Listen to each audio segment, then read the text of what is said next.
Wala na din nga ng agad low tide. Sir, saan po kayo, sir?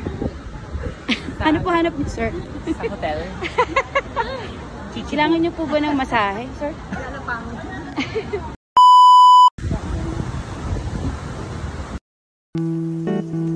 Hi guys, welcome to the island of paradise. Wala nang iba kundi ang Boracay. Samahan niyo pong explore ang napagandang island na to, known for its stretched boundary, white sands, and crystal clear waters.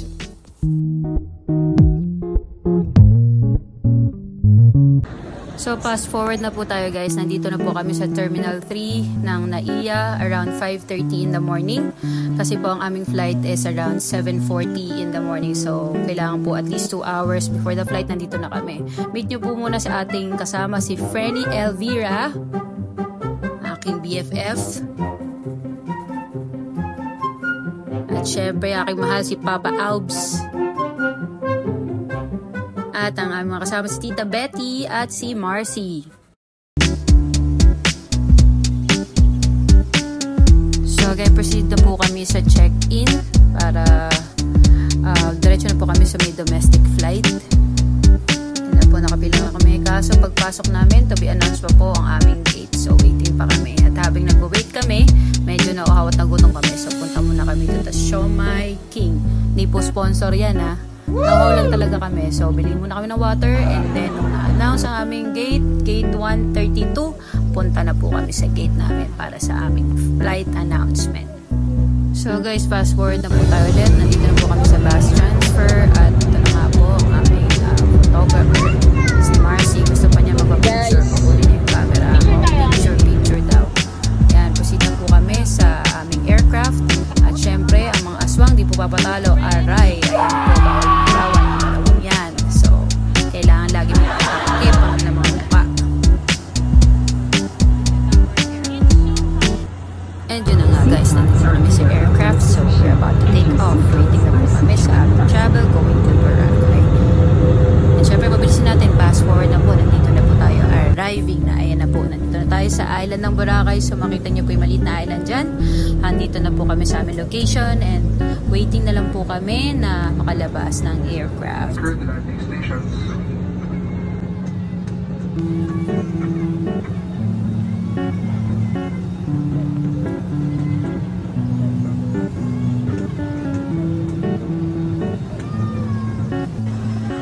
Welcome to Kapitlan, Boracay.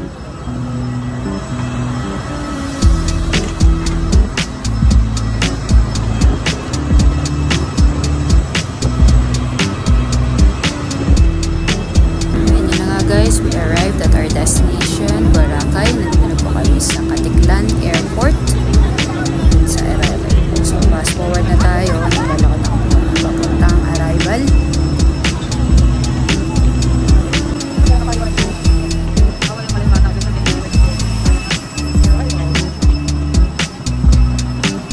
So, paglabas na po namin ng airport, proceed na po kami sa pila ng mga tricycle sa Katiklan. Meron po itong DIY option kung gusto nyo po makamura. So, ito po yung pila ng mga tricycle dito. Magabayad lang po kayo ng 75 pesos per trike. So, dahil 5 po kami, so sumakay kami. 2 tricycle po yung inagala namin. So, going to Jetty Port na po yan.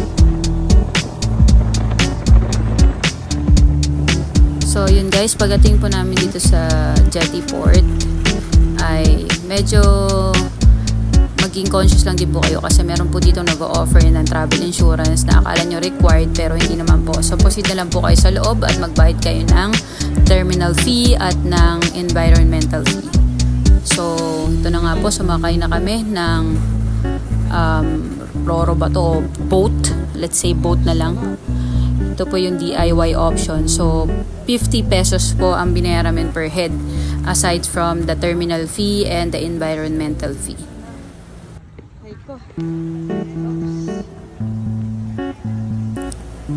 So, yun na nga po. Nandito na kami sa boat. So, hindi naman po kalayuan din yung pagta-travel from Jetty Port going to Boracay. Siguro about parang tawid lang ng mga 10 minutes. And nandun na rin po kami sa Boracay Island. So, yun na po. po, kita nyo po yung malawak na dagat ng Jetty Port going to Boracay. And ito na nga po, fast forward na naman tayo. So nandito na po kami sa huling destination namin after namin tumuwid from Jetty Port. So ito na po yung pinaka huling location, and dito po kami sasakay ng ITA. Apat na buffet. Apat. Diba lunch? Lunch. May pinopromote ng Astoria, so meron tayong libreng buffet na 4 na tao. Magbabayad na lang isa. Pwede mag-nice. Ano yung mga DIY na sinasabi, pangkahirapan, bawal maarawan.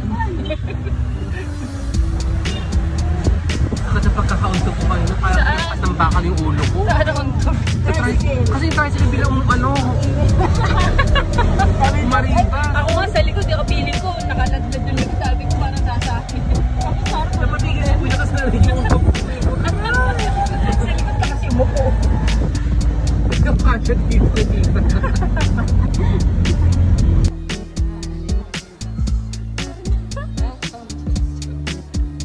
So we arrived at our location sa Astoria Station 1. Po, napakagandang place. So shout out po kay Kuya Mike. Thank you, Kuya Mike. Tulong para pa-reserve kami and makapag-check-in kami dito sa Astoria Station 1. So guys, yan. Kita nyo naman po, kompleto rin ang amenities dyan at napakaganda. Meron po kaming pool at nasa ground lang po kami, ground floor, and meron kaming pool access. Doon kami sa room 10. At dahil nga po masyado po kaming maaga dumating, around 10:30 at 2 PM pa po ang aming check-in. So naglakad-lakad muna po kami dito sa may beach at gano'n po kami na aming kakainan. Pero na-amaze lang ako dahil meron pong yellow cab dito. So favorite po namin yan.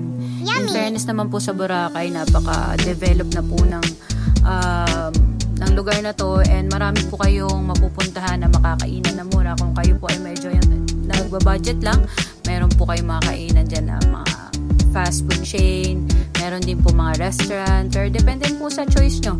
Kung marami kayong budget, then go, walang problema. Pero kung if you're in a budget, meron po dyan mga Inasal, Jollibee, may Chowking, may Andox, at kung ano-ano pa po. Na nga po, paparating ng mga bambida, Tita Betty at si Penny Abby na mga ayaw magpa-araw pero gusto mag-beach, bongga. Pag-desisyon na nga po namin na kumain na kami sa mga Inasal dahil talagang gutom na kami, at ito na nga po, nakita nyo naman, namin in order. In fairness, at si Papa Alps po, gutom na pawis na po siya habang kumakain siya ng isa. So, only rice ang order niya.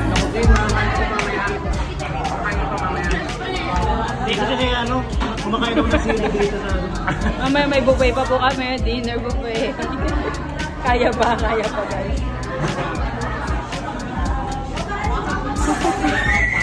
Yung buffet, di ko na gusto yun.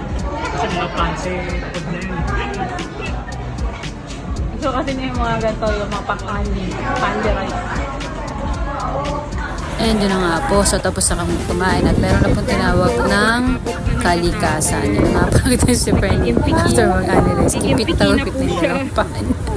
So naghanap po kami ngayon ng CR kasi nasi-CR na po si Frankie. So ito kami na po, may Jollibee. So nakita nyo naman, may patambol-tambol pa po dito. Welcome to Boracay.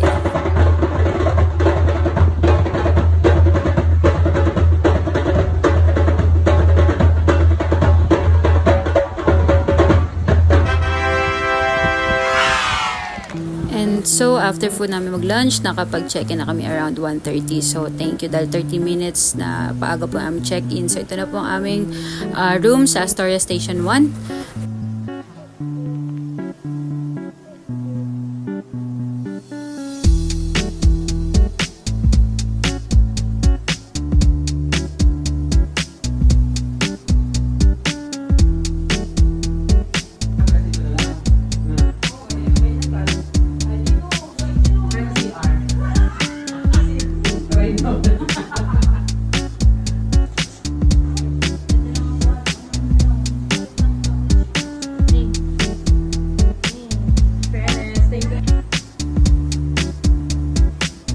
Dito na nga po mag-uumpisa ang mga contest ng mga bukas Cortina Gang. Contestant number 1, Lilibet and Sinares. Go!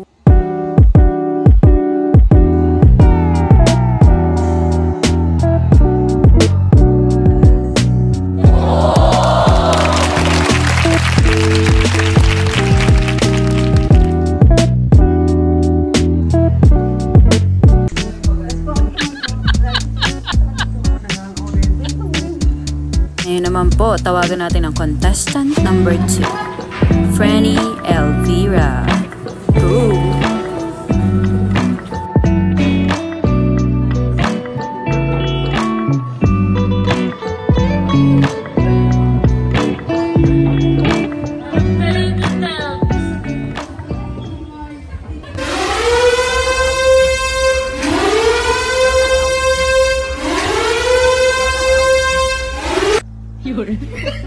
At yun nga po, okay na sana enter ni Franny kaso karap niya ay isang basura.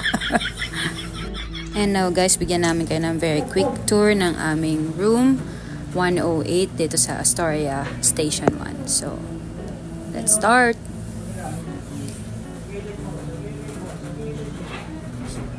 So, almost kompleto po yung mga amenities namin dito. Meron kami maliit na sink dyan or lavatory. May TV, may aircon, as you can see. Meron din kaming dining. And meron kaming cabinets. May 2 kama po kami. Actually, nagpadagdag pa po kami ng extra bed yan para kay Marcy. And ito na nga po si Franny, naka-work mode na dahil naka-half day leave lang po yan. So, yan. So, ito po yung, meron din kaming couch. And ito po yung aming CR. As you can see, napakalinis. Kompleto ng amenities. And meron din po kaming bathtub. May shower, hot and cold water. Malaki din, no? So guys, ito po. Ang sabi niya kanina, okay na ako, di na ako matutulog. Pero, ayan. Ang sabi po kanina, okay na ako, di na ako matutulog. Huli ka. Isig na pala ang anak sa mayaman. Okay na ako. Sorry, I lied.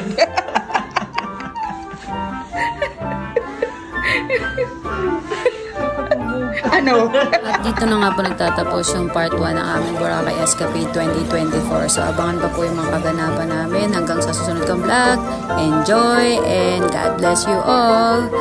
Bye!